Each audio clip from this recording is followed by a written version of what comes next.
You are about to witness history in the making.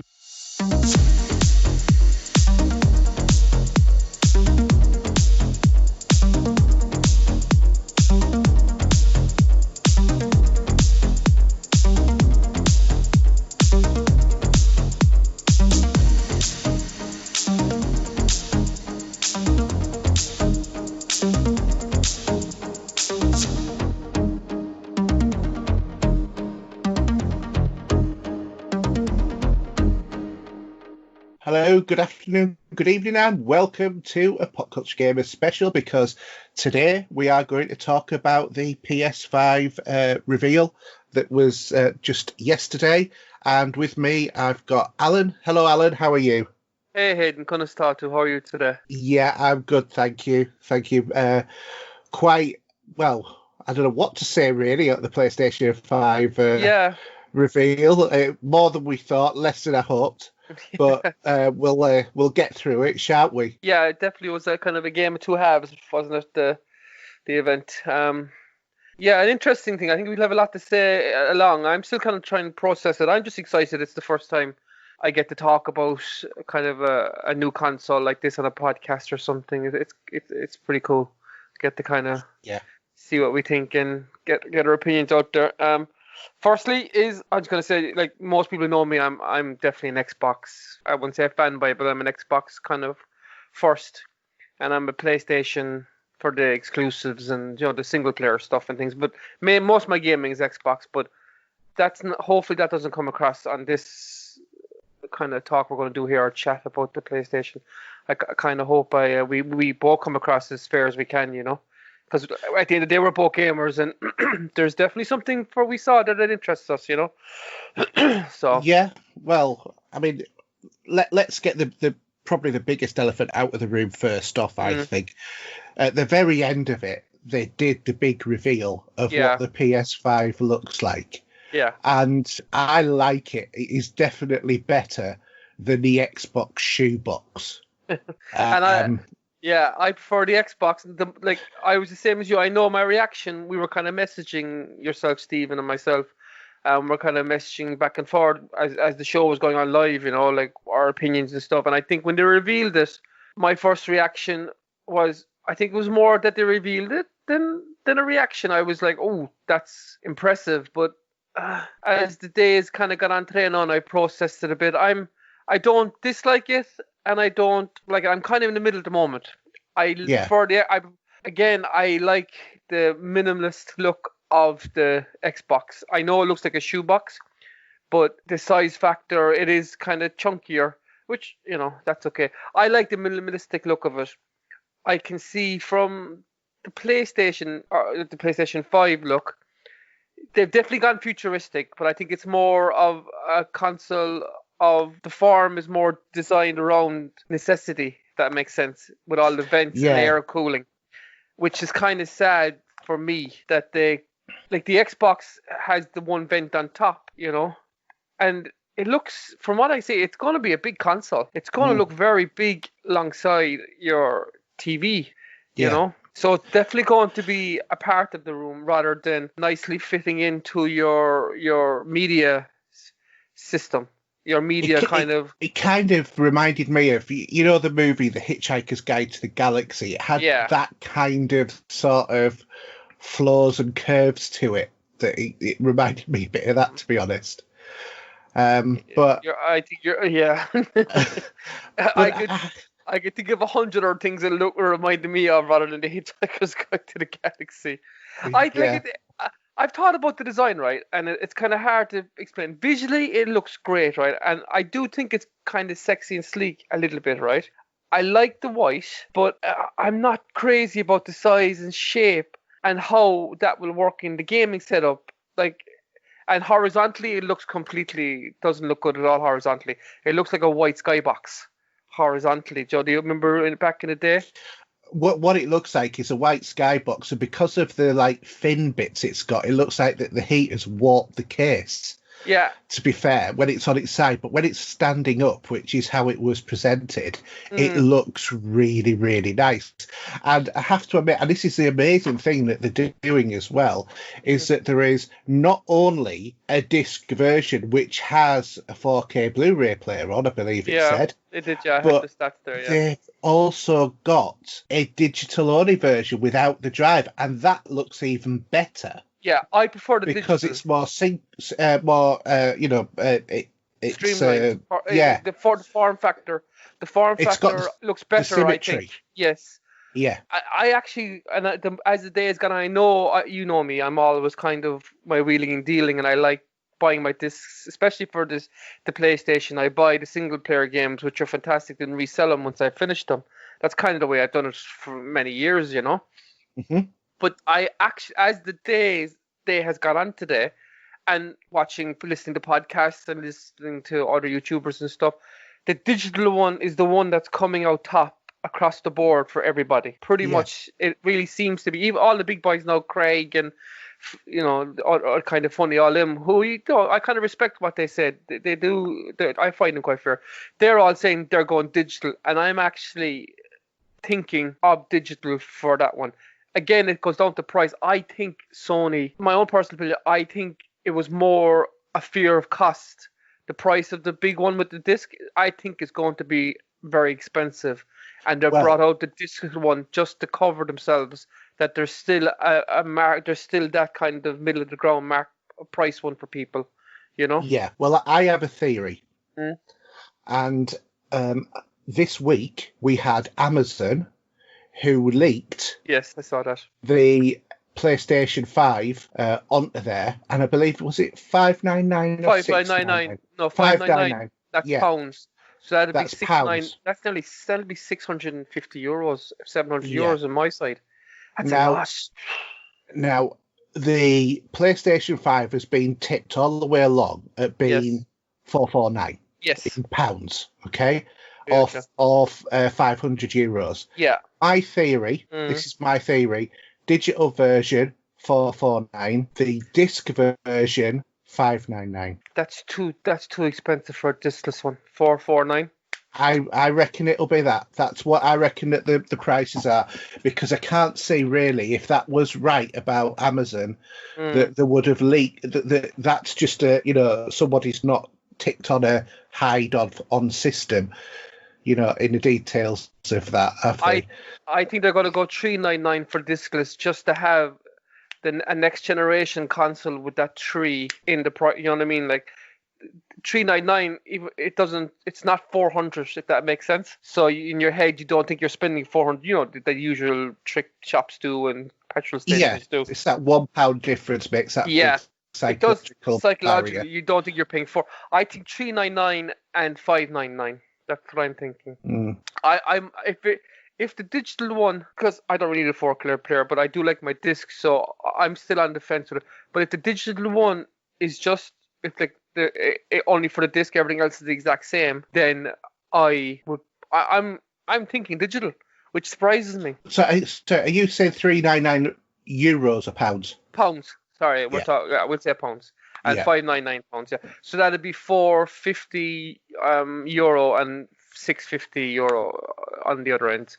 Yeah. $650 is a lot for a console that I'm only going to use for and don't get me wrong, like we're going to talk about the games later on in a minute. Like $650 for just a few single player games, where I know myself the Xbox will probably be on 90% of the time, which is for me at the moment the thing. So yeah, I don't know. I'm stuck now in the middle. This is the first time. I'm not sure if I'll get it day one. It's very strange for me to say that, even though I have one deposit down in the shop from. You know what I mean? What about yourself? Are you? Well, I want to get onto that when we've gone through the games and discussed some of the stuff that has been said, because I feel that sort of comes into the wrap up.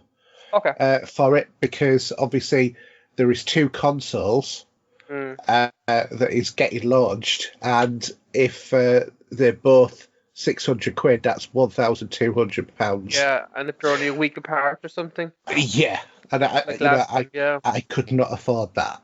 Oh, I couldn't. So, well, I could, but my wife would kill me, so I wouldn't have actually get to enjoy the consoles. So, I want to talk about that. So I'm going to leave that as a bit of like a moment of suspense. And I'm sure that everybody's saying, "Oh, he's not going to get one now," because he's saying that. But that's not necessarily the case. But we'll talk about it. So, okay.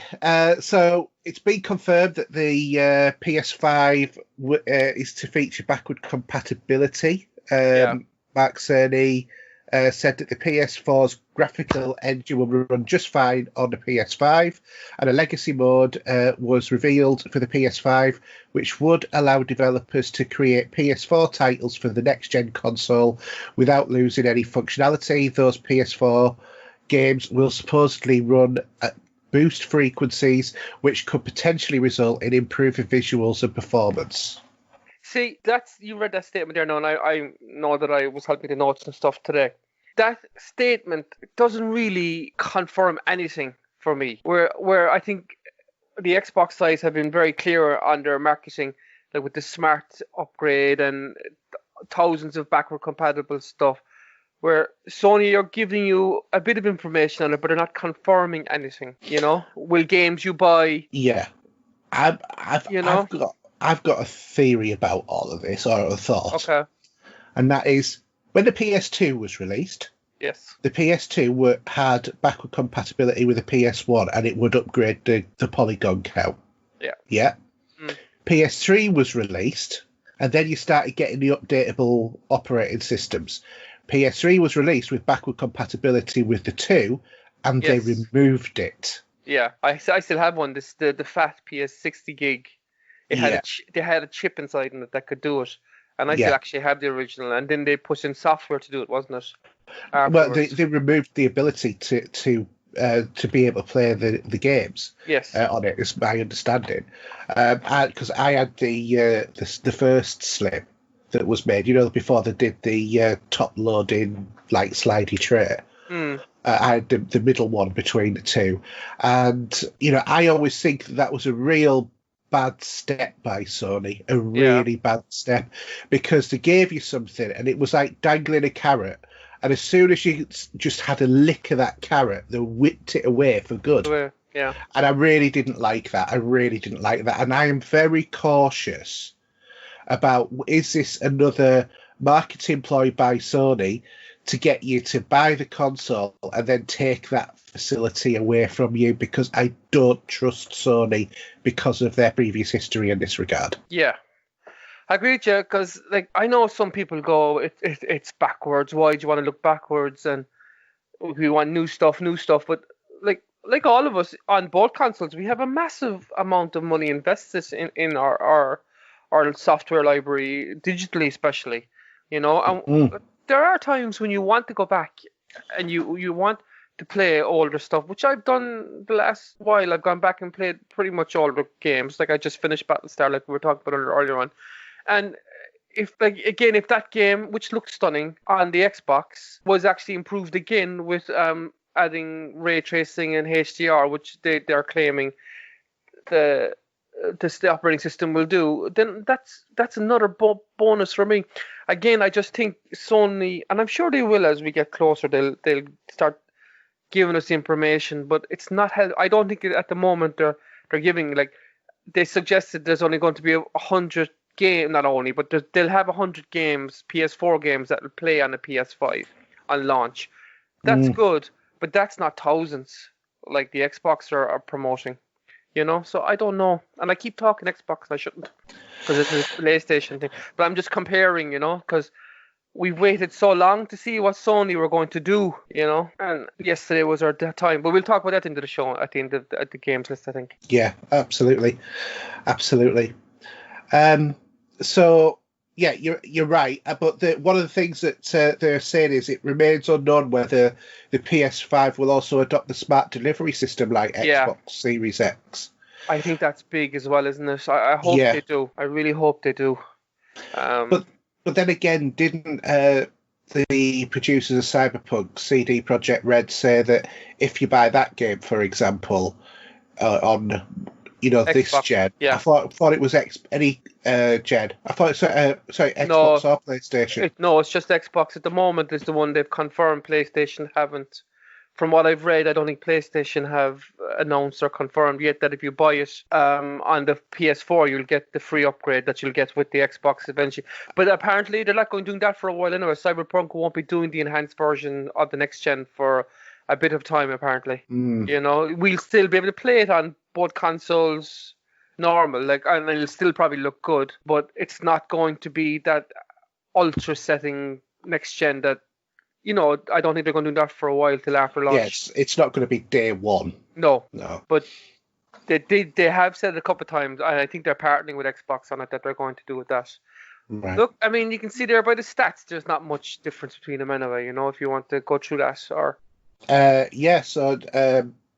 seeing as you're the Xbox fanboy, as it were, do you want to do the Xbox side and I'll do the PlayStation? Okay, side? we'll do line by line. So the CPU is going to be an 8X Zen 2 core at 3.8 gigahertz. That's the CPU. That's for the Series X, and on the That's PS5. the Series X, yeah. Yeah, the PS5, it's going to be the Zen 2 8-core at 3.5 gigahertz at variable frequencies. Yeah. So yeah, it's all like there's the other CG is there's 12 teraflops with 52 CUs at 1.82 gigahertz, and then the PlayStation has 10. They both have 16 gigs RAM. The memory bandwidth is 10 gigs, and it's like the Blu-ray. They both have 4K Blu-rays. I think this is interesting, all right, that the storage is 1 terabyte, and then it's custom 825 on the PlayStation. Yeah, but you format a terabyte and you get 825. Yeah, so they're probably. But why not just say a terabyte? But they're both using NVMe. Yeah. Custom custom SSD, but then the expandable storage is an NVMe SSD slot. Yeah. Whereas on the Xbox, it's the special cartridge expansion slots that they've done, isn't it? So, but they'll both use external external hard drives anyway. You just won't have the speeds, I'm guessing, from them. Yeah. Unless you hook up, you probably can hook up an SSD external to it, maybe. So you can buy one of, which you might see your speed, your times. It's interesting though with the digital. You'll definitely need a lot of extra space on that though, because that'll fill up fast with games, especially next gen ones. Yeah, and this is what sort of worries me about this next gen, is because you'll be able to play your Xbox One games on, for example, the PlayStation, the Xbox Series X on a hard drive, which is fine because you can pick up one of those hard drives easy enough. But what I don't like is the fact that if you want to play the Series X version of the games, or Series X games generally, you're going to have the expansion cards. Yeah. For that, which is, I reckon that they're going to be mega expensive. I think so. You're right. Yeah, they will be. And I'm not really very happy at the thought of the fact that I can't just use a hard drive, and with the knowledge that I'm going to have a slow performance, I'm going to have load times, because that should be up to me if I want load times, not dictated to me by the system. Because if I'm happy to wait 20 seconds for something to download, I should be able to wait 20 seconds for something to download rather than 2 seconds for it to be, download off a SSD. So, I don't like the restriction that you can't play the next-gen console games on a normal hard drive. Yeah, it's an interesting point as well, yeah. It's because the SSD storage is massively expensive. Oh, it is, yeah. In comparison. And, it means that, if you want to have, the way I like to have my library is, I like to have most of it loaded on the machine, so that if I suddenly change my mind, think I want to play this game, I don't have to then think, oh, I'll want to play this game in about 5 hours when it's downloaded. Yeah. And, I know. and that's I see what you're where I saying. have a Yeah, problem. that's a valid point. Yeah. I don't Because know. the Yeah. downloads, don't forget, the downloads are going to be a lot bigger. Oh, they're going to be massive, I think, for Yeah, next gen. Like, yeah. was I hearing today that the Call of Duty, the Warzone pack has surpassed 200 gigs nearly. It's still 196 gigs on people's hard drives. That's massive, like that's a good chunk from both systems on there. You know, and I Yeah. know some people only play that game, so they won't really mind. But again, I don't know. Like I'm sitting here now, and I know we have pictures up in front of us, the two of them, right? The Xbox and the PS5, and I don't know about it yet. I just don't know. The Xbox just nudges it a small bit for me. The design, I like just it's simple looking. It won't stand out in the room. That PlayStation's going to be it's big. Like Well, I've got the perfect place for it, so I'm all right. I don't. See, do. yeah, I might in a couple of years when my kids move out. But both of these consoles, the problem that they have is the orientation. Because you think about any hi-fi equipment is a wide slot and not very tall. And these are all tall but not very wide. And also, when you put the PlayStation on its side, you have to use the stand as well. Yes, yeah, which gives it extra height.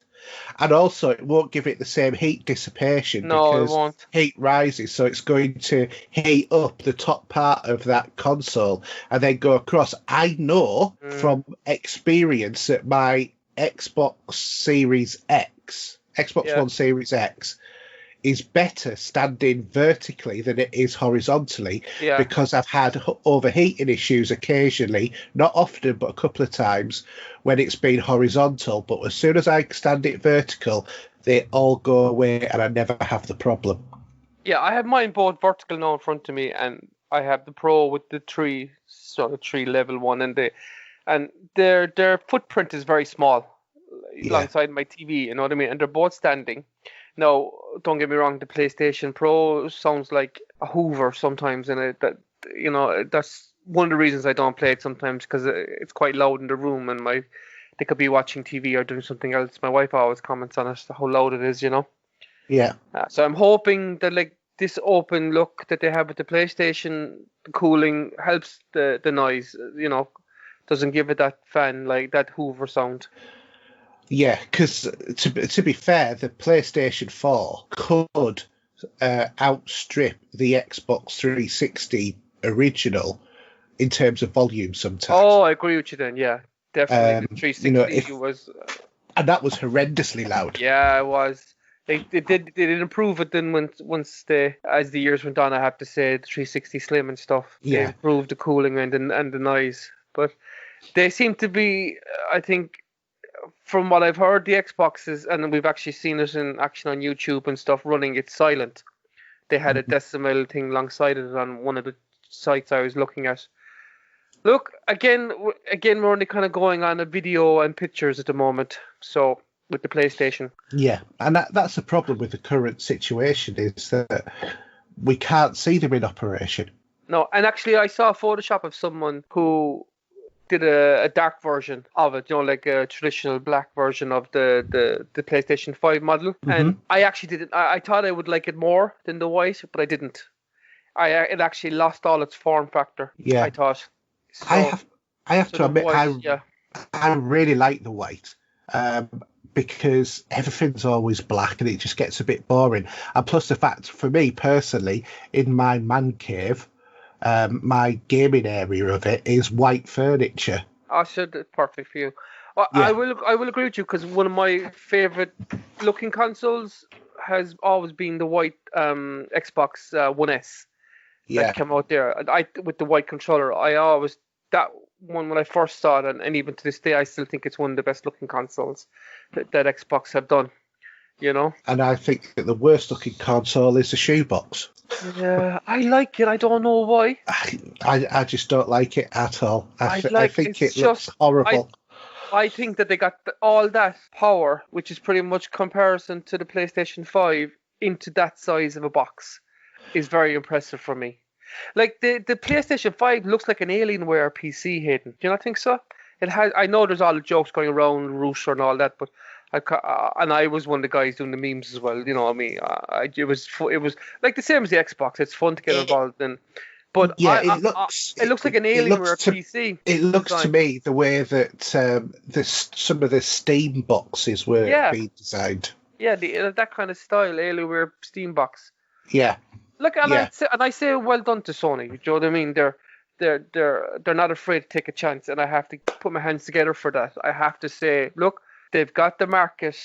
They have 100+ million people, and this thing's going to sell. Like, there's no problem there. I don't think they have to worry about that. They have that covered. It will sell really well because they have the games to back it up as well.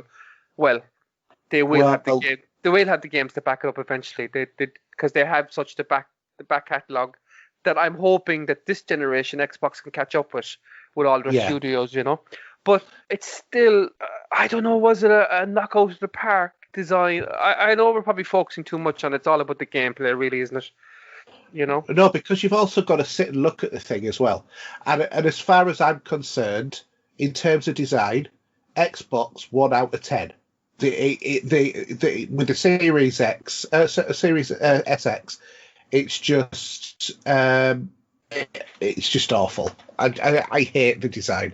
I really passionately hate the design. But the PlayStation 5, I'm going to say they've knocked it out of the park for me. I'm going to give it a 10 out of 10 for design. I love the look of it. No. Seriously, I love the look of it. I really do love the look of it. It looks far better than the Xbox shoebox. And do you think that the V shape is a new Roman numeral 5? Because, like, you know, I think that it's supposed to be, you know, I think that that's not unintentional, shall we say. I don't necessarily naturally. I think it's probably happened naturally, or an original earlier designer started that way, which I thought, actually let's keep that because it is the 5. I have a feeling it's probably been more fortuitous chance, shall we say, but you know, a rational decision later on. It's going to get so dirty, though. Well, so's that little green piece of plastic that we all thought was a light at the top of the shoebox. I like the Xbox. I don't know what it is. I suppose it's funny how we're all different, isn't it? And that what makes these podcasts and gaming so good, that we have such varied opinions, you know? Well, what I'm just thinking is when that Xbox is switched off, and the grill, the way that it is at the top, because the whole thing is a grill. Yeah. All the dust floating around is going to settle down, and it's just going to fall straight into that. It's just going to be caked. Yeah, we'll see. I suppose we won't know until we get them in our hands, really. No, we won't. But at the moment, for me, for looks, and that's just my own opinion. I like the look of the Sony PlayStation 5. Don't get me wrong. I actually prefer the digital look more. The digital version, I think, is definitely a winner. If it's as tall as people are saying, I don't know. Again, look, we need to move on. I could spend all day talking about the look of it. I think it's very much a Marmite one, though, Haydn. I think it is, yeah. Which Xbox is too, which I suppose that's what gaming's about, you know. Specs wise, there's not much difference. I think there's not much, but you know, I'm always in the thing of bigger, better, faster, more. So yeah, I think that the 32 CUs at 2.23 gigahertz will probably be a bit, a closer match for the 52 at 1.85 825 gigahertz, but it's still 12 teraflops to the PlayStation's 10.28. Yeah, you know. But at least we can agree the controller is better than the Xbox in a way.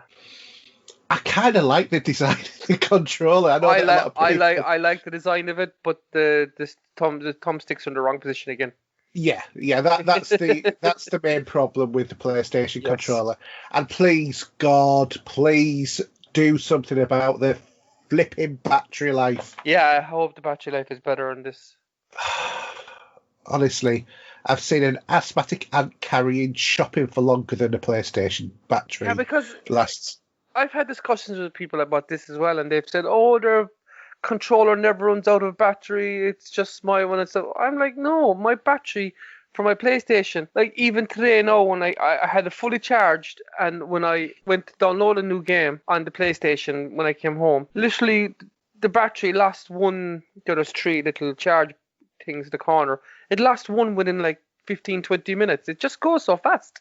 I'm like, yeah. Well, when I've got into debates with people on which is the best controller, I mean, one person actually said that the PlayStation 4 controller was better because it had half the lifespan of the Xbox One, which really confused me. That confuses me. Yeah, it does me, because they said, well, it lasts for 7 hours, and I said, well, the Xbox One lasts for 14. Yeah. They said, well, the PlayStation One's better. I thought, how? Backwards world is that? From what we've seen in that one, it's definitely a bigger battery compartment in it. So I think.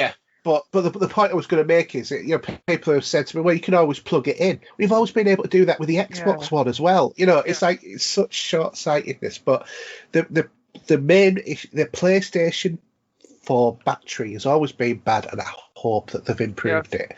Because, to be fair, I have grown to like the PlayStation 4 controller over time. It's taken me a long time to get there. But I actually do like it as a controller. I can play either one just as easily. Yeah. And in a matter of fact, I've tried loads of the alternative design controllers, and I always go back to the PlayStation one. Yeah. I like the shape of it. When you see the two of them together now, it looks like it has the Xbox. I think holding it will feel nicer, definitely. And I'm interested in the haptic triggers. I'm interested in this sensor, heart sensor they're talking about. It's USB-C as well, which is good. So that's fast charging. Like they released a few accessories as well. I have to say I like the HD camera they released. So the design that looked very nice. Yeah, there's a nice looking charger for the controllers. And the charge of the controllers. Well, if I'm going to go all in, I probably will get the full setup. Yeah, and a 3D surround sound headphones. Yeah, that'll be interesting. I know I message you. I'm not, as we spoke in the other podcast, I'm not the biggest sound audiophile, I think the term used, isn't it, in the world. I know a lot of people are excited for this 3D audio. In fairness, now I can tell the difference with Dolby Atmos. It does when you're watching a movie or playing a game. You do notice Dolby Atmos. So I'm probably, when I'm playing the games and I hear it, I'll go, wow, that's amazing. But it's not top of my list, Yeah. Look, I applaud them for their, just going for it. Basically, I mean, it's very much like that. I suppose the Apple model. Like Apple know people will buy their products, really, won't they? And Sony know they will sell this console. It'll sell, definitely. And they'll outsell the Xbox. I know that for a fact, which is fine because they have the games as well to sell at the moment. So I think they had nothing really to lose with go for it. And they definitely went for it. I'm sure when it's sitting in front of me, yourself when you have something in front of you, or like listening to a song, the first time you listen, you're like, but then 3 or 4 listens in, it becomes one of your favorite songs that month or week or whatever. I don't listen to this music, but I'm just the odd time when you do hear a song that happens, Yeah. So I'm sure when it's in front of me in that lovely blue hue light, they have that balances with the blue light on your controller. That's kind of nice symmetry as well. Do you know what I mean? That's a nice little connecting between the two of them. Yeah. It might be my favorite design ever, which could happen. At the moment, I just got to decide which version to get. That's probably my biggest decision. I think it all goes down to the price. I don't know, because for me, being able to buy and resell my discs is a big... I know a lot of people like to keep and collect them and everything, but for me to buy and resell is a big... And then I have a good digital library, but sometimes it drives me barmy when I have games I've finished digitally, and what can you do with them then? Like, sometimes you can't resell them, Yeah. And so for me, it goes down to financial reasons as well. In the long term, paying the extra for the disc will save me extra long term, if that makes sense. Well, especially with your wheelie dealing. Yes, and plus the next 2 years, like I've said, I've got colleges to pay, man. I feel like I should be going more line. I've got that one-legged turkey here for sale for you. Buy one, get 2 for the same price. Yeah. So yeah. So, Let's shall we go move the on to the games. games? Yeah, perfect. Yeah. Spot on, bro. Okay. So, do you want to start it off then, and we'll go I through will. it every other? No, this is probably the most controversial one that I was like, I literally was gobsmacked, right? Because the Rockstar logo came up, and when the Rockstar logo came up, I won't lie, I had that sudden rush. I went Grand Theft Auto 6 or it's something new. It's here we go, and then Grand Theft Auto 5 Enhanced was the game they were announcing, released Yeah. in So, 2021. let's Enhanced. face it, a PS3 Three game. game. The first one they led with, and I was again. It kind of took me out of that excitement, that moment of oh god, here we go. I've been waiting for this, and the first one they showed was that. But again, I can see what they were doing. They were guessing that kind of out of the way, maybe. Yeah. The deal they'd probably done with because they're offering $1 million a week or something now for online and stuff. I'm. No, I wasn't that much of a fan of Grand Theft Auto 5 anyway. I liked it. I enjoyed this. It wasn't my favorite Grand. I still think the Vice City one is the best one. Yeah. Yeah, well, the Vice City was absolutely classic, but yeah, I love my love of Grand Theft Auto has really severely dwindled, especially after Grand Theft Auto 4 and 5. I know it looks amazing, and it looks better on every generation because it looked much better on the Xbox and the PlayStation, and then they did the enhanced versions of that. But PC looks fantastic, but no. But I can see why they're doing it because it's the online for Grand Theft Auto that makes them.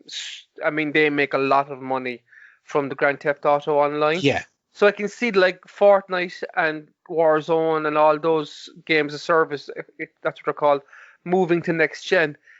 This is basically them moving their online to the next gen, but they're just throwing in the Grand Theft 5 Auto as the extra bonus. Really, that's what I'm thinking. They're just catching out the market, really. Yeah. But again, that's done most of the way. So yeah. So the next one was Spider-Man Miles Morales. Yes. Which is 2020 release. Yeah, I think it's going to be a console day release with console. To be honest with you, Hayden.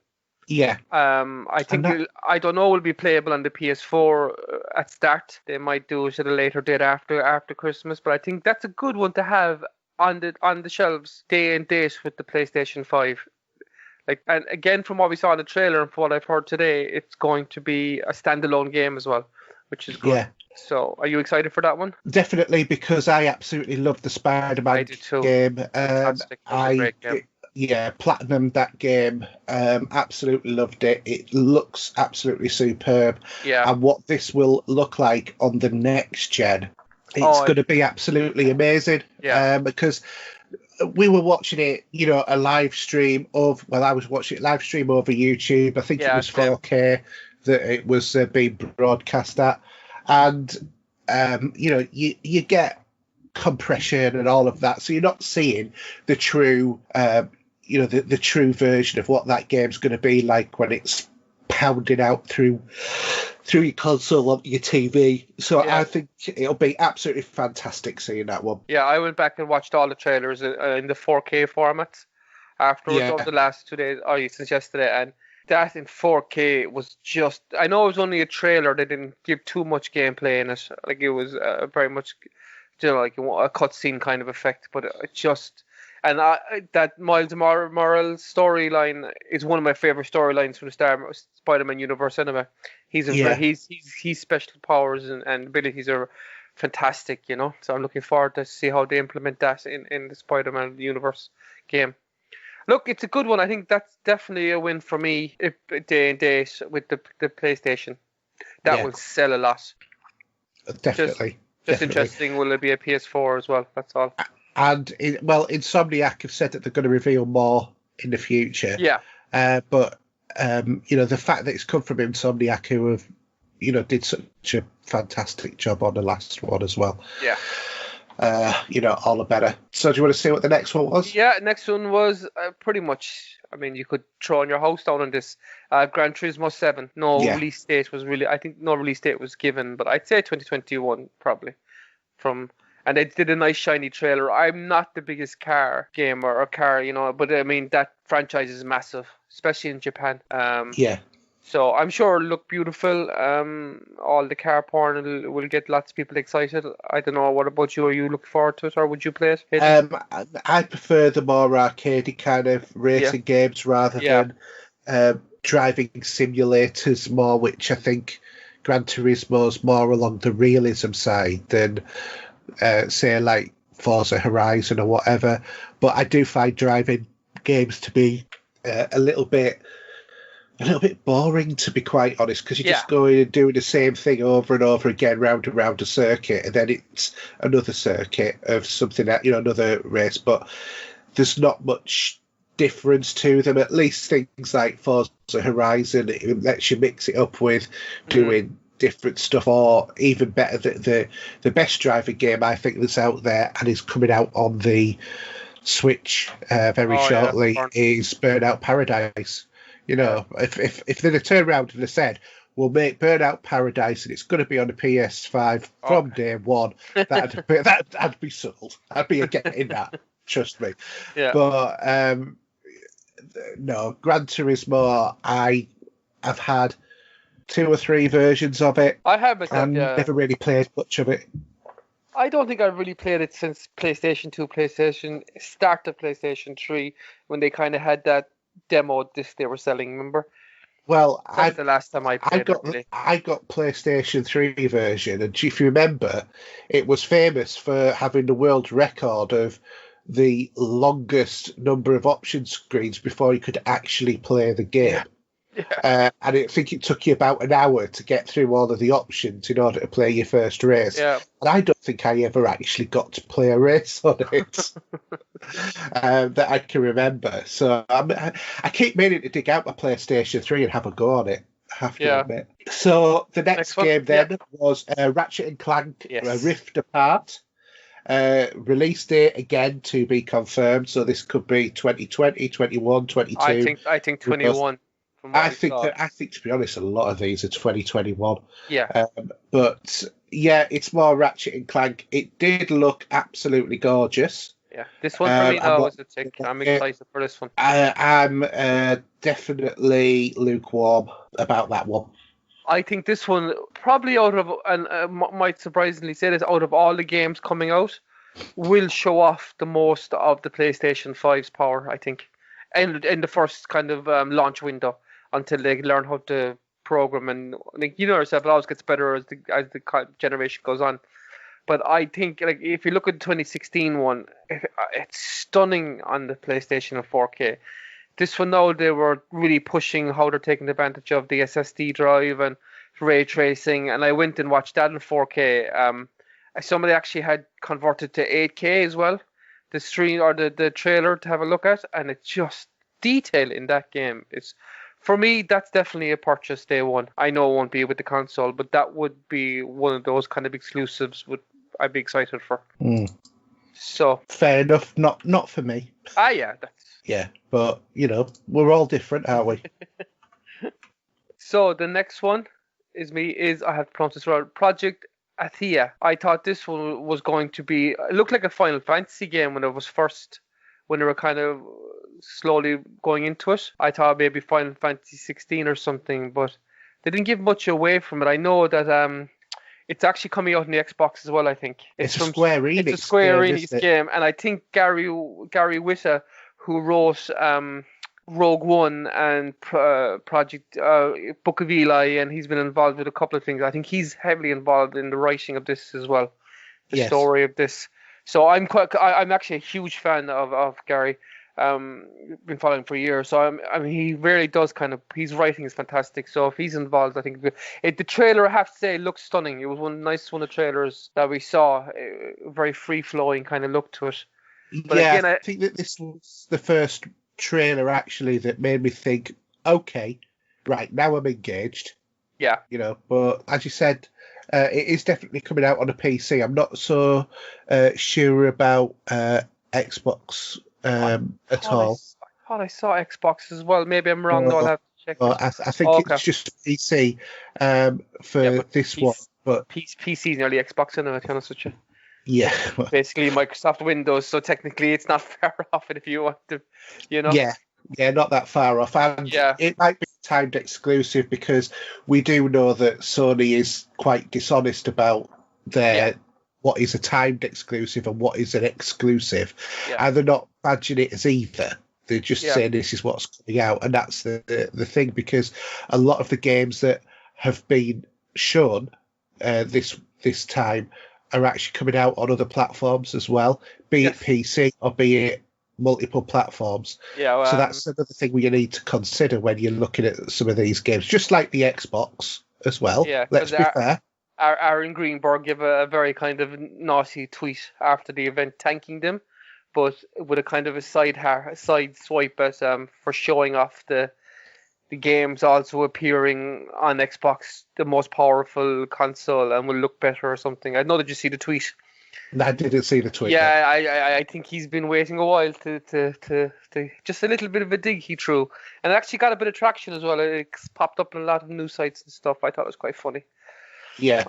But it does. It looks really good. It's sort of like, I think it does. Is it a post-apocalyptic world, or is it just a fantasy world? No, it's a fantasy. That's why I thought it was a Final Fantasy 16. It had that look and feel about it. Trailer. A very lush world, forestry, mountains, dragons. You know, your typical kind of Square Enix. They don't really. They kind of have a certain style, really. Square Enix, don't they? To do their games. So yeah, look, it's on my radar.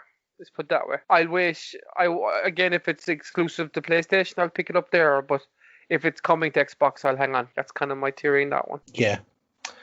All right. So the next one, this is a release for 2021, so it's not coming in imminently, and it's PC as well as PlayStation, and that is Stray.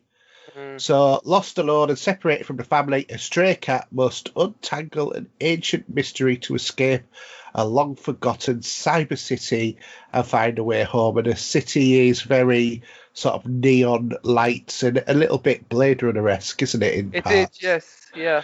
Yeah. So, what did you think of this one? It was just a standard. I wasn't that too interested in, to be honest with you. It looked okay. I think at that stage we kind of all messaged each other and went, no. We were kind of commenting back and forward when we saw games between us, and I think pretty much across the board we all went no for this one. No. Yeah. So, I agree. Yeah. I mean, it looked okay, but I want to see more of it. I want to see more of it. Yeah. As well. Yeah. So the next one is, I must get this name right. It's called Returnal. Yes. So there wasn't much on this really. It's set in space. It looks to be kind of a science fiction thriller of sorts. No release date was given. I like the look of it. It had kind of what's what I'm looking for? It had what's the trilogy? I'm gone blank. Mass Effect. Mass Effect feel with the gun. The look of it with the gunplay and the spacesuits the character was wearing and stuff.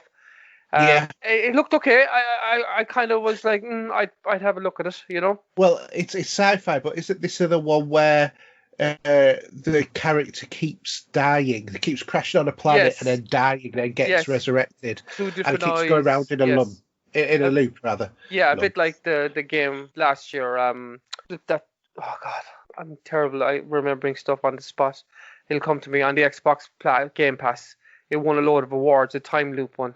No, it's gone. It'll come to me in a second. I can't think of which one you mean. It has the same name. Outer Wilds. That's a time. Oh, right. Okay. Yeah. That has a 21 minutes loop as well. Time, and you've got 20. You die every time you come back. You know. Yeah, I didn't play much of that one. I didn't get on with it. Yeah, it visually looks beautiful. What we saw of it, you know. Absolutely. This was another one that I was like, yes, definitely. This is me. This is the type of game I like. And they had the mocap of the character with the two coloured eyes. It looked impressive. So again, I'd say it looked like, for me, I think 2022 for that.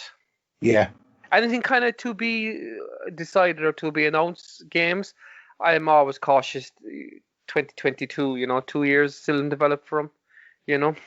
Well, look at Final Fantasy 7 remake. How long did that take? Yeah, that was always to be decided. So the next game then is, I think this is for me where it went downhill very quickly. Yeah. Sackboy: A Big Adventure, release date 2020. Yeah, it looked like a rip-off of Mario 3D, Mario World 3D. Yeah, yeah. And sorry if it's a lot of Sackboy fans, but I've never been a big fan of that franchise, and I just, oh God, really.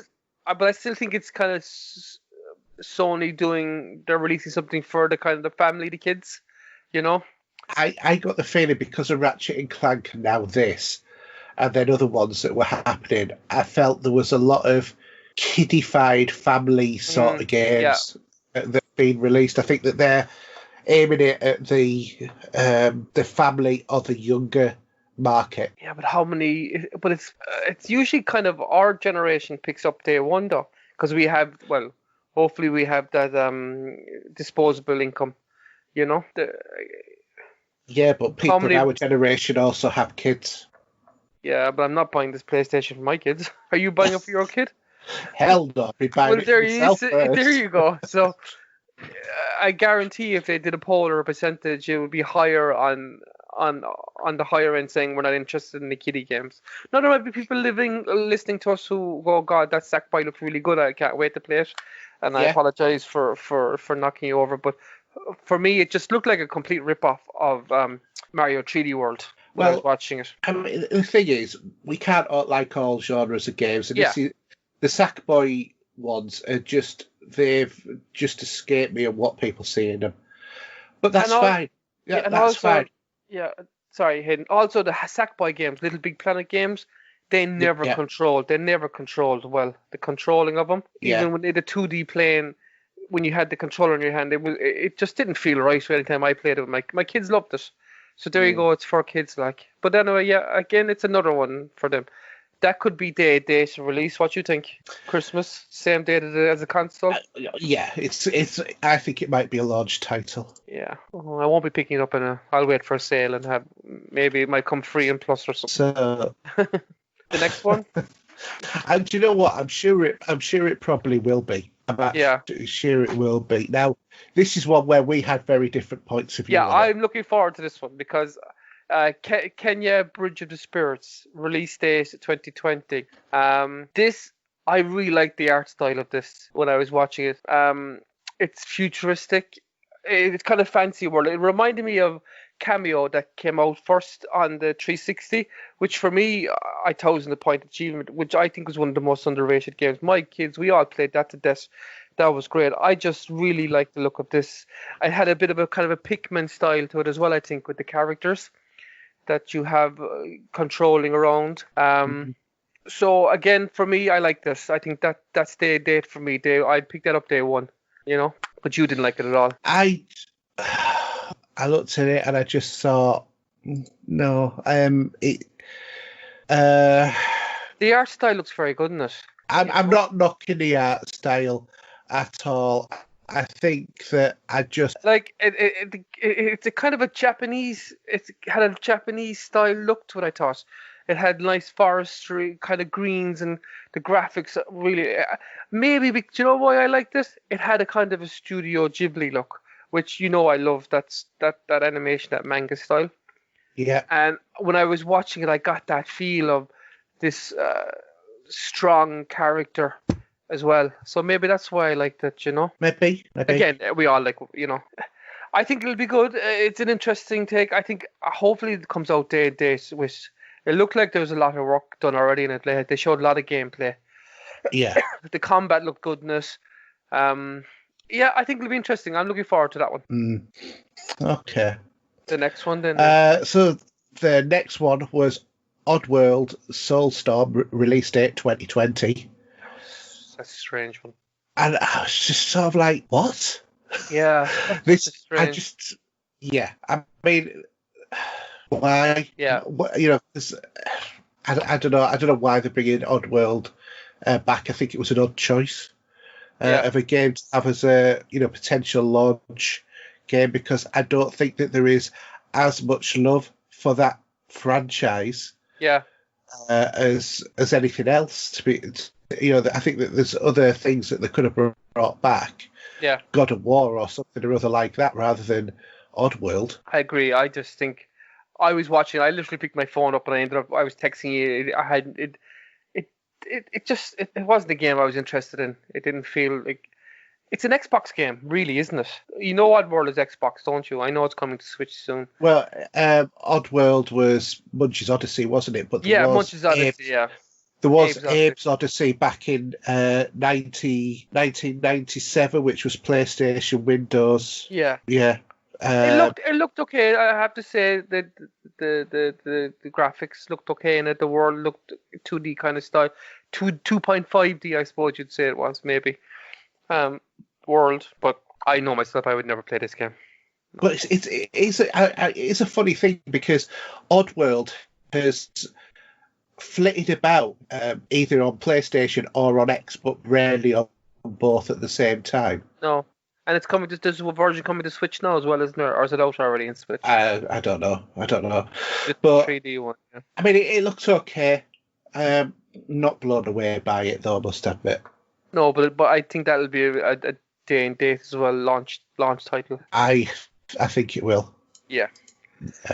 So next one, I was actually hyped for the next one when they kind of gave us a sneak preview of it a couple of weeks ago. Ghostwire Tokyo. The reason I was looking forward to it because it's Shinji Mikami. I think that's how you pronounce it. He's done all the Resident Evil games. He's involved in Platinum Games, Vanquish.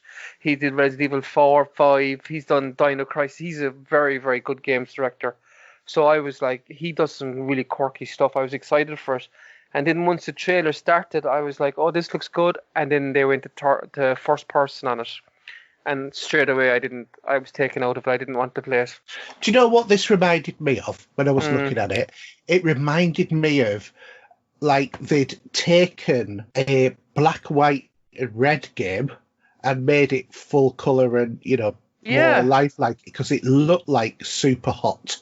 It did, yeah, you're right. As soon as I saw that gameplay, it just spoke to me Super Hot. Yeah. And will you think you'll be picking it up or give it a go? Or not a hope in hell. Yeah, and I was looking forward to it. I was actually, when I first saw it the first time they showed us, I liked they had a very, very cool trailer, really announcement first.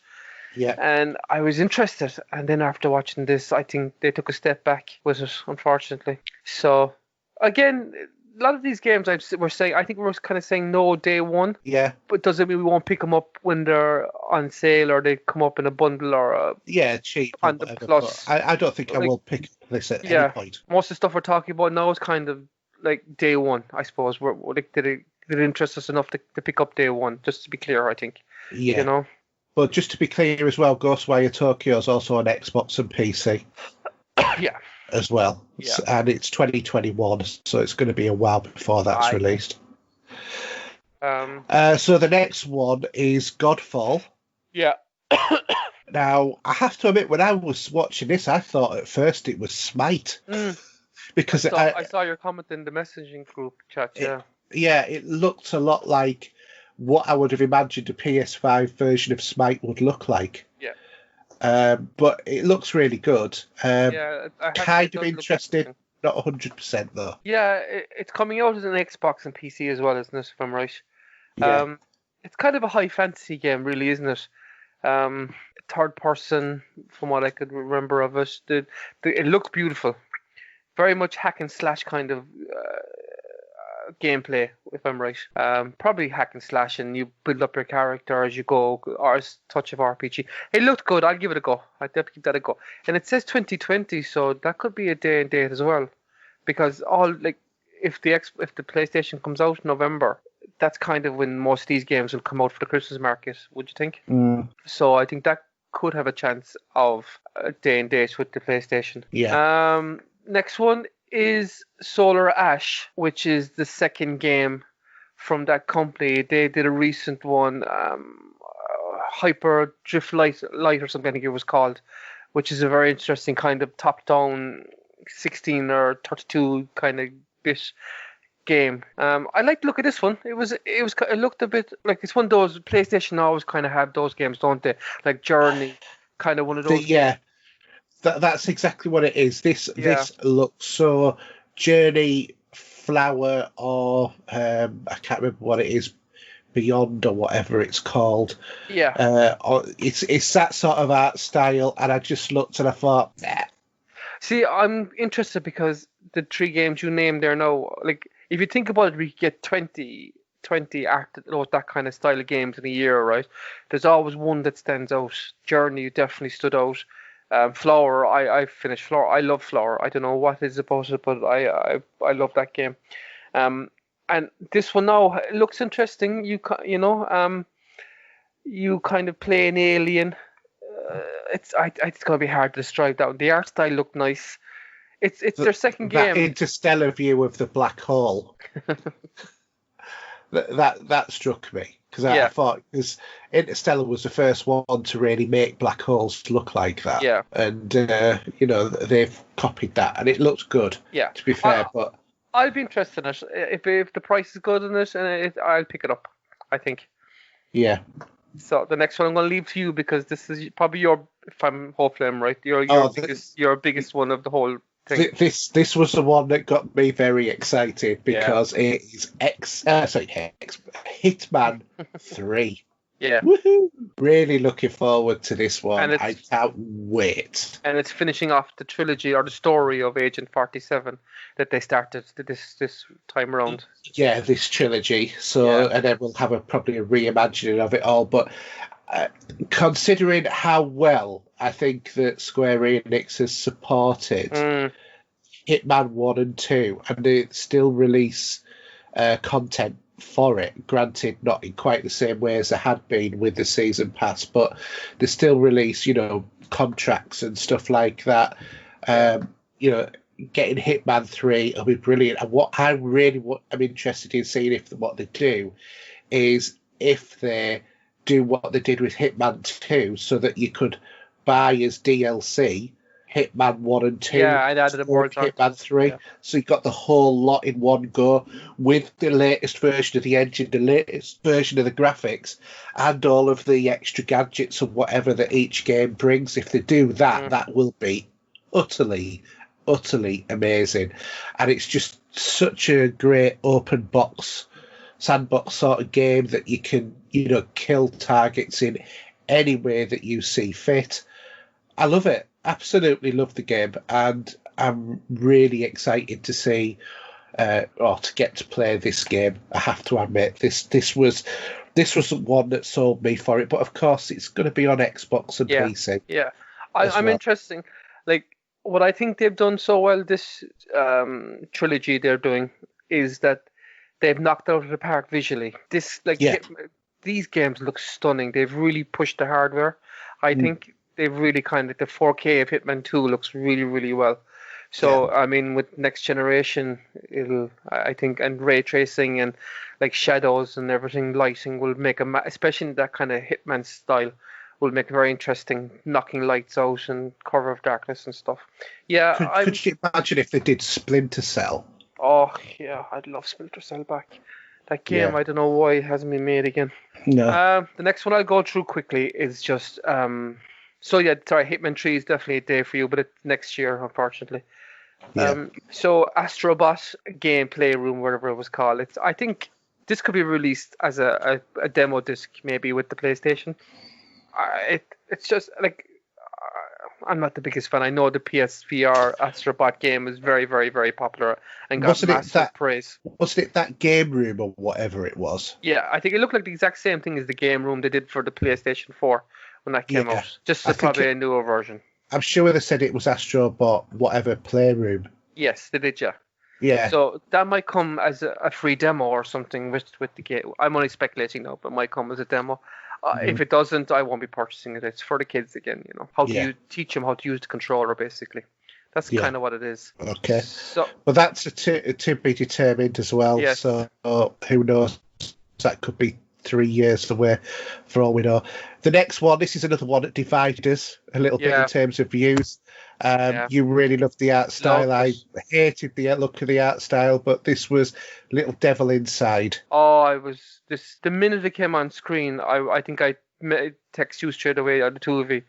I was in straight away on this art style. It had that puppet kind of look, very pointy, and or had that kind of claymation look to it.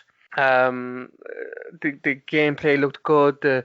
The I'm all in this one, day one. So yeah, I think I did. I don't know if you didn't like it enough from what I could gather. No, I was not impressed with it at all. You know that this game started off as a Kickstarter. Oh, did it? I haven't really done much research because to be honest, I haven't seen anything about it. So it was okay. Yeah, there's 5,126 people who backed it, raising 306,515 Australian dollars. Oh. It kind of had a Zelda. I don't know. I'm looking forward to it. I can't really explain, but just it felt like just the look of the cinematography on the screen. They had kind of just a square room with the old man on the bed, and then it was just like a frame of picture, and there was nothing around him. And I loved it. And then they showed the brief kind of cutscene of action and riding animals and action with the sword and stuff. This for me is day one, I think, and it says 2020. So God, I hope so. But it's just a PlayStation 5, is it? I think so. So. Yeah. The next one is PC and Xbox, and I don't think you need to say much more than it's NBA 2K21. It has a market. People like it. For me, I've never played a basketball game ever. So I played it, don't get me wrong, but I've never owned one or no interest. So yeah. Do you want to go on to the next one then? I can't say much because I don't play basketball games either. It's another basketball game. You know what it is. You run up and down a court and chuck your ball through a hoop. Yeah, that's it. Right. The next one, I have to pronounce this right now, is Bugsnax. That's correct. Yeah. I think it's from the crowd that did Octodad, which is a very, very crazy out there game. If you've ever played it, it actually looked okay. It's kind of a blend. I really think so because it felt like a Rare game. It felt like an old style Rare game. Do you think so? Yeah, but it also looked like an old style Rare game as well, because the polygon count was really bad. Yeah, but the 4K video of it looks really good, man. It looks crystal. Like but you actually look though, and they're not smooth curves. They're quite jagged on it and stuff like that. No, on the 4K, no, it was perfect. I didn't see any jagginess to it. Oh, I think some of those games suffered from streams, the stream compression. I don't know. I'm looking at pictures of them as well, and I'm still seeing the same thing as I saw on the video. I thought it looked relatively low polygon count in terms of the characters. Look, it's another one again. PlayStation seem to be pushing for kids, don't they? For the kid market. So yeah. I won't be guessing. Again, it's 2020, so I think all these most of these are day and date with the console, as you keep saying. Yeah, definitely. Next one is... So the next one is a game that's going to be on Xbox and PC, and as soon as I saw this, I was, yes, I'm into this. I like the look of this. Right up until I heard it was from Bethesda. I was laughing. After that, my views didn't work. But this game is Deathloop. So this one transports players to a lawless island of Black Reef in an eternal struggle between two extraordinary assassins, and you have to explore stunning environments and meticulously designed levels. I think that meticulously and Bethesda in the same sort of paragraph is a contradiction in terms. Is an immense gaming experience that lets you approach every situation any way you like, as long as the artifacts aren't broken and you don't fall through the scenery, and Bethesda charges you for your inventory. This to me was a reskin of Dishonored 2. That's for me what it looked like, If I'd watched this trailer without any name, I would have thought it's a DLC for Dishonored. Yeah, it did look a lot like Dishonored. Well, it's the same crowd making it as well, the same team. I think it's published by Bethesda, is it? But it actually got a lot of hype today. A lot of people were very hyped on it. For me, I didn't like the Dishonored games. Even though I like the Bioshock kind of games, which are the newest one was the latest, well, not the newest one, but the last Bioshock game, Infinite, was something like Dishonored. Not for me, I don't. But it's 2020, it says, so that's interesting. So you'll be getting a day one, or are you going to wait for the 20 patches? I will wait until hell freezes over. Okay. There's your answer. Right, next one. The next one for me, I'm excited for, and I actually think it's probably had one of the best branding names of the event. Resident Evil Village. So this game is set a few years after Resident Evil 7, where Ethan's world suddenly becomes, Ethan's kind of the character from the last one. He's kind of comes crashing down when Chris Redfield kind of comes into it, makes an appearance, kind of setting off a chain of events.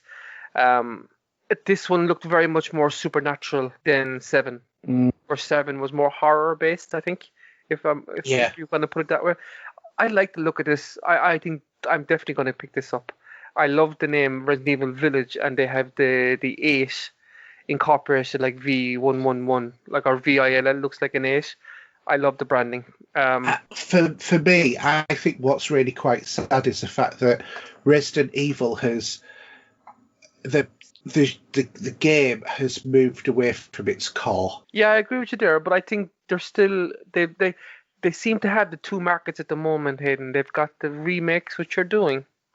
Now, 3 was only okay. 2 was a very, very good remake.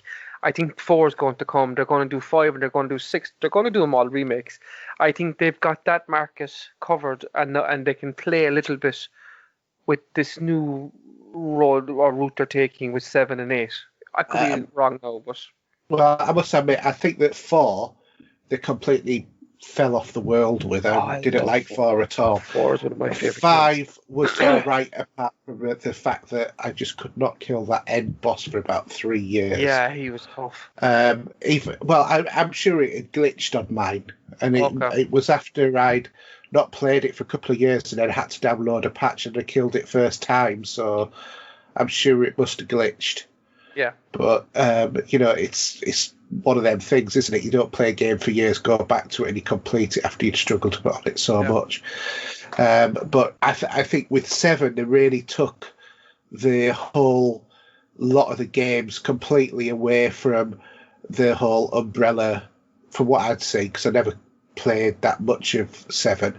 But it seemed to be completely disassociated with Umbrella and all of that. And I think that they've lost that connection. And that to me was part of Resident Evil. I don't know. Was there an Umbrella connection in 7? There was. There was a small bit, yeah. Yeah, but it wasn't like as in your face as.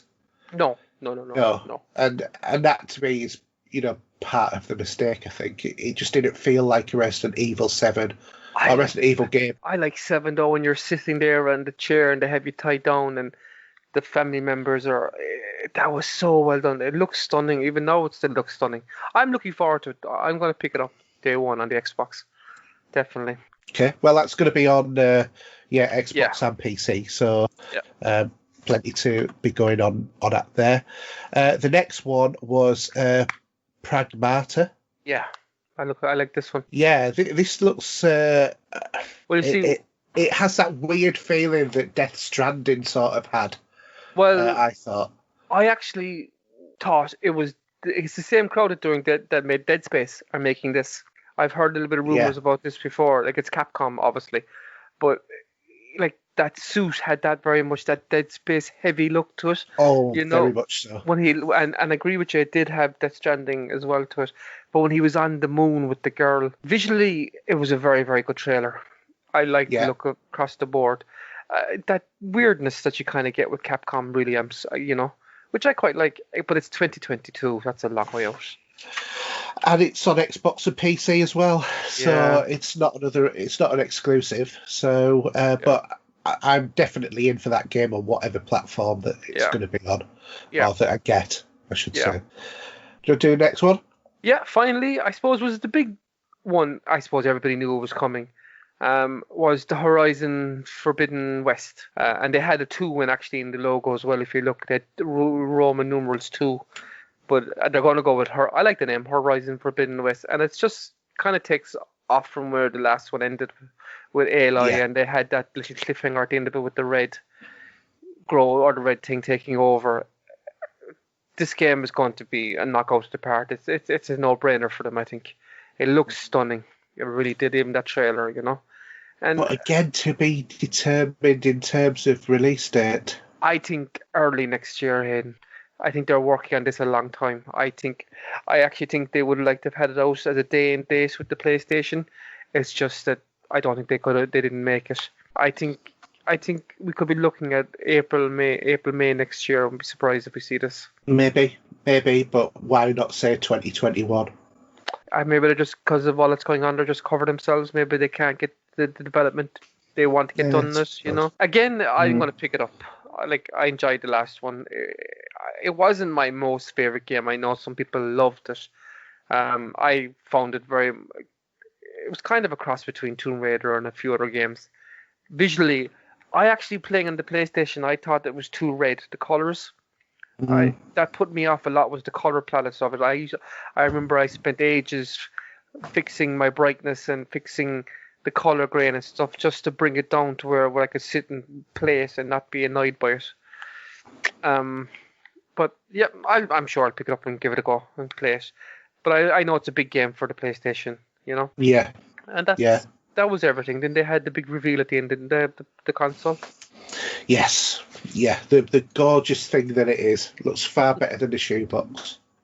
So overall, what did you think of it as a show?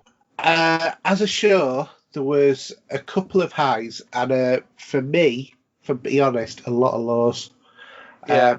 I would give it a 5 out of 10. Yeah. For what did I think? I'm looking at stuff online today now, and a lot of people have said it's one of the greatest conferences not conference, but one of the greatest shows they've ever seen, which surprised me. And some big podcasters have said this across the board. That surprised me because I actually found the gaming part of it. I think if they hadn't the PlayStation really at the end of it, I would have come out of it not as excited, if that makes sense. Maybe a 6 out of 10, 7 out of 10 in the end. I think I'm a bit more. I think there was more games there that I liked than you did. Would I be right in saying that? And Steve, I don't know how Steve felt about it. I think by the way that Steve was saying, I don't think he was impressed at all. But we do know that Steve is very definitely in the Xbox 100% camp.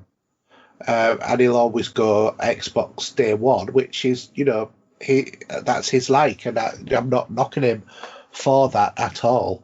But I just, I don't know. I don't know what more I wanted, but I wanted more. I think I wanted more like games for us. Do you know what I mean? Yeah, maybe, yeah. First off, in general, the last few months we've been we've all been going through this debate, Xbox versus PlayStation, and how I've kind of thought how forward Xbox have been as a company this generation, showing us and talking a lot more about the Xbox Series X, if you agree, and kind of how quiet the PlayStation has been.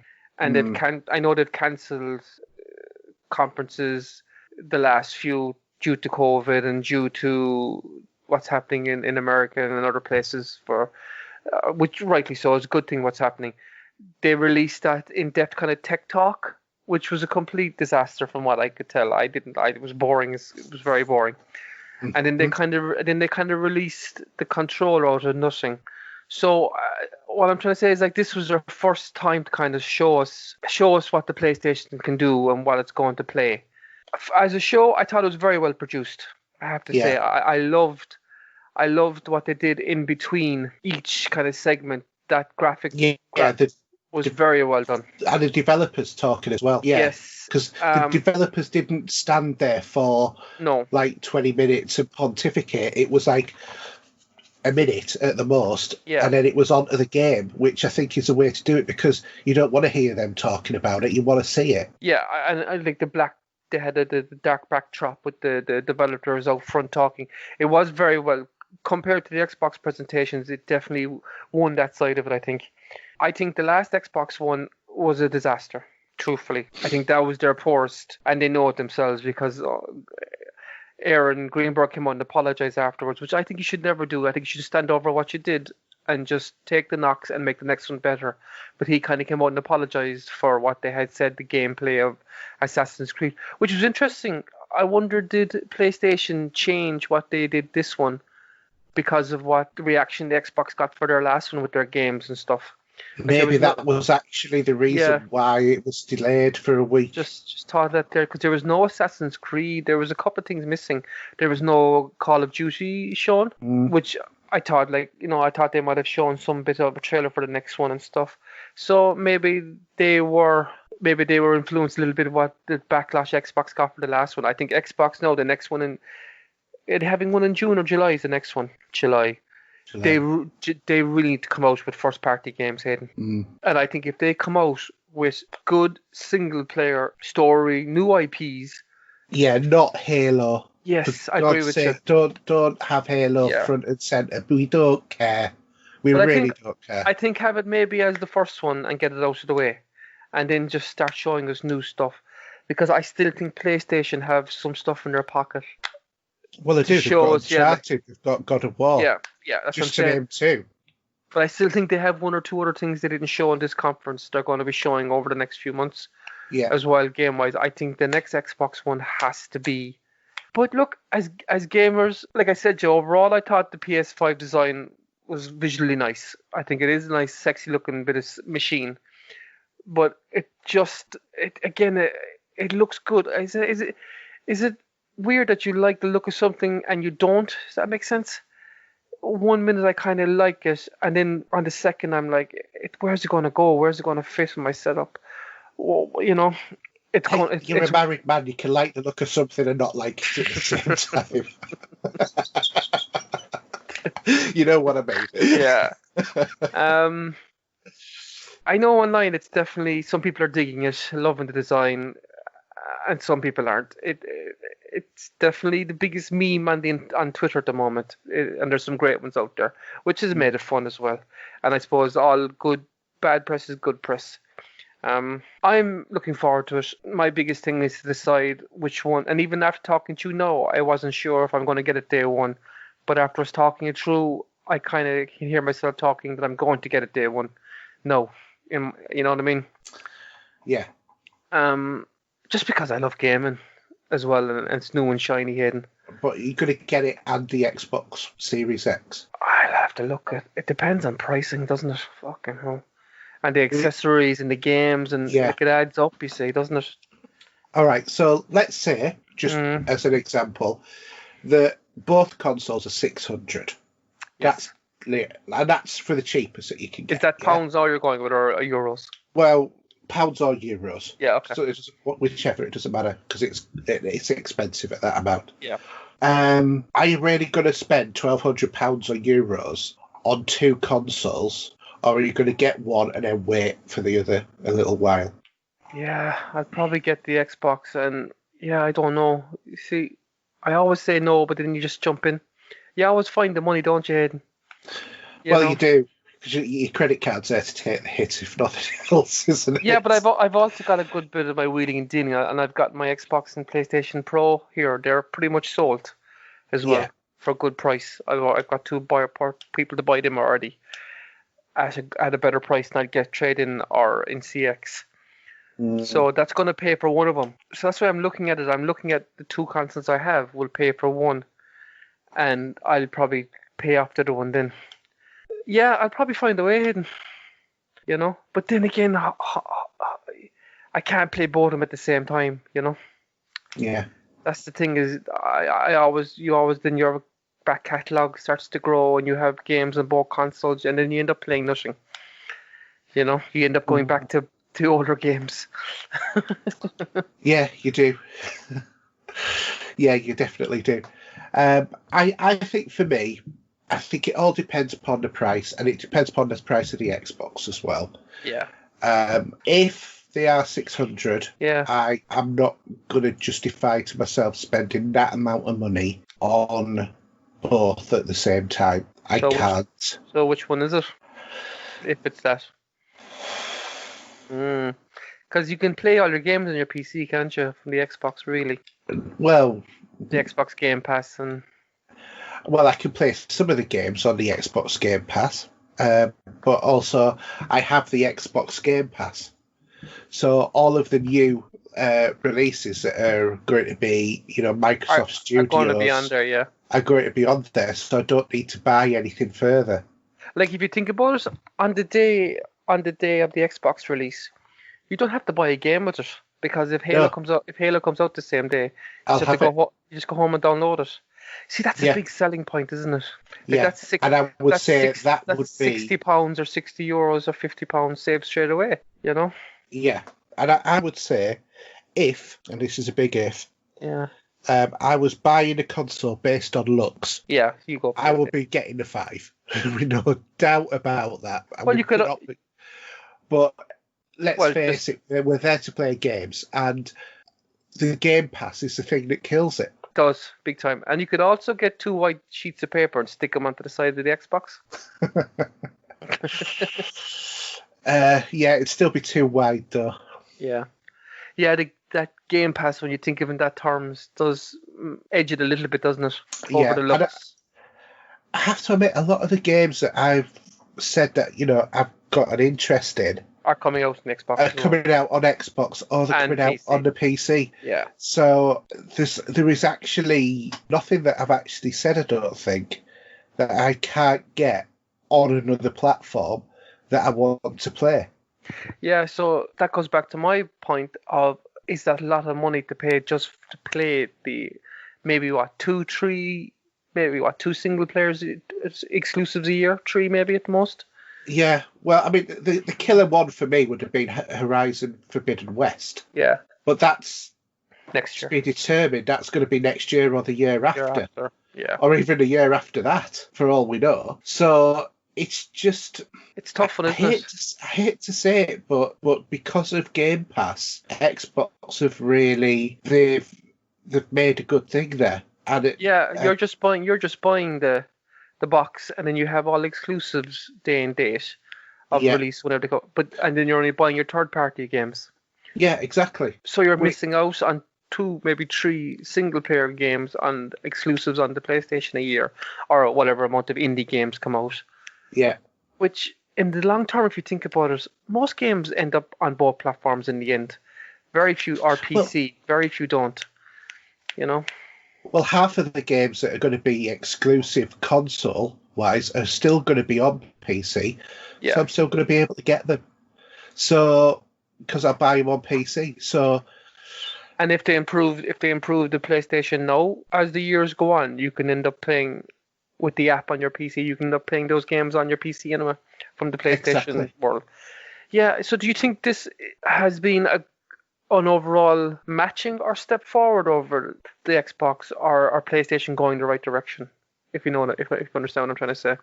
Do you think they hit out the park with the PlayStation 4 conference they did? Remember, across the board they absolutely wiped Xbox away, and Xbox never caught up really over those 2 E3 conferences. Remember? Yeah. Do you think this PlayStation 5 was on par with that PlayStation 4 reveal? No. I don't think so either. No, it wasn't. I was way more hyped for the PlayStation 4. Yeah.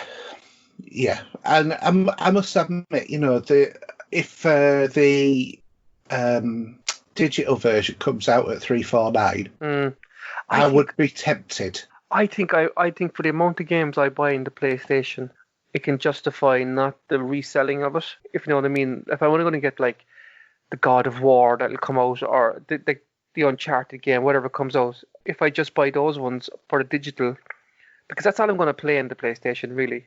Where I'm buying most of my disc on the Xbox, it actually would. I think I might go for the digital for the price, if the price is right as well. Yeah. And also because I actually like the look of it way more, Haydn. I think that is a much nicer looking machine, the PlayStation Digital. It's lovely. The shape of it's way nicer. Even lying flat, it looks much nicer. I still like the idea of having yet another way of playing 4K movies. So. Well, that's fair enough. It'll probably be a very good... If Sony are doing it, it'll be probably a good disc drive as well, I'm sure. Yeah. Yeah, definitely. Because the Xbox disc drives 4K have been okay, but are not they don't get the highest ratings and reviews and stuff, Yeah. for playing the floor. Look, at the end of the day, it's nice that we can kind of have these worries and complaints. Like, it's next generation is not far off now, Yeah, it's Right. nice to have a choice again. Yes. I think a lot of decisions are still not set because No. something could come out tomorrow and it changes absolutely everything. Yeah. Do you think the form factor, the look of it, will affect sales? Minorly. Yeah. I think it'll affect sales, and I think it'll affect sales. I think it will. I think a lot of people might wait for a slim or a pro version that comes in a year or two. If the games are still playing on the PS4, like they're saying that most of them will do, Yeah. or the PS4 Pro. Well, I mean, I remember listening to podcasts for the first 2 years, and all that everybody complained about was the fact that there's very few games for the new platform, and the ones that are there are either upscale versions of the previous gen version, or they're remasters, of them in some sort of way. There's very new definitive content that is specifically for that console. So the thing is, don't go out and rush and buy both. No, I think not. I think pick the right one to start you off, and then in a year or 6 months have a look again. Yeah. Well, I mean, the last gen, I stayed with the 360 and the PlayStation 4 for the first year. Yeah. I kind of jumped in. Yeah, I didn't. I upgraded, and I upgraded when people were well into Destiny and stuff like that as well. Yeah. And started off on the Xbox. I think about 3 months later, I got a PlayStation. But had both of them. But it was after a year. It wasn't immediate, and that's because I've always, while I like the idea of being an early adopter, I also don't like the idea of being an early adopter who's sort of like testing it, as well, which it really puts me off. So yeah, I think if you take the design and the looks out of them and you're selling on a platform basis, the Xbox edges it for me because of what they're doing with the Game Pass, the backwards compatibility, this new technology they're talking about, like upscaling the games. The HDR is all done on the box side, and developers don't have to do it. And the fact that if you buy a game on the Xbox now in September, like Cyberpunk or Assassin's Creed, you're going to get the benefit of the upscaling instantly. Well, most games will. Cyberpunk, I think they're going, like we were talking about, will delay a bit, but you don't have to buy it for the Xbox again, the next generation. I think they're saying the right stuff at the moment, where PlayStation are just, they're getting there, but it's not there yet, if that makes sense, Haydn. Well, then again, if you look, PlayStation have done that previously, where you buy a game, normally the more indie games or whatever, but you buy a game and then you get the Vita version and you get the PS3 version and the PS4 version. Yeah. So PlayStation have done that. There's no reason to think that they won't do that sort of thing again. But do you not think they should be? Maybe they will the next time. Maybe the next few weeks they'll start doing it. Do they need to be more clear on that? Because they're kind of the biggest things, I think, from what I'm reading and stuff. People are saying, well, they're not very clear on what's going to happen on that side. I think they do need to be more clear, and I think it is very important is the backward compatibility. I think so, because no matter what anybody says, you like going back through your old catalogues, you like being able to play your games on the Xbox. You can. It's still a little bit ambiguous in terms of the PlayStation 5. They need to get that cleared up. If they did that and they turned around and said, right, all your old PlayStation 4 games will work on here, no problem, day one, they'll all look better, fill your boots. Yeah. I'd be happy. If they turned around and then said, and we'll also play your PlayStation 3 games and your PlayStation 2 games, I'd be doing backflips. Yeah. And trust me, with my back these days, that'd be really difficult. So, I think that they need to recognise that. and it not be something that they then take off you after 3 or 6 months. Which they have a habit of doing. Yeah, Yeah. and that's what concerns me. And I think they need to put the PlayStation Now, the PlayStation Plus, PlayStation PSN all together in one package. Yeah, Like Xbox did. I know it's €12 a month, and obviously you get your deals. Buy 3 months, get 3 free. Like you'll have that all the time. Everybody kind of stocks up on them.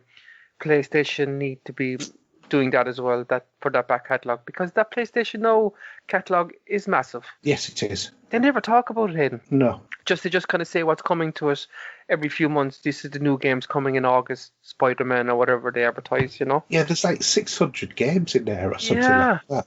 And you can download a lot of them now as well. Yeah, you can. It's granted, they are slightly older games, but it doesn't matter. Doesn't matter.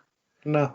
Like I downloaded Killzone because which I played the first week it came out. The last time I played it was the first week the PlayStation came out, and I downloaded and I played it, and I actually enjoyed it again for the hour or two I was playing it. Yeah, that's what you kind of want, isn't it? It is. Yeah, I think I'm going to give it a 7 out of 10. I think I was a bit more. The games was a tiny bit more there for me, even though they're coming out on some are coming out on multiple platforms, but there was just enough quirkiness there for me, I think. Yeah.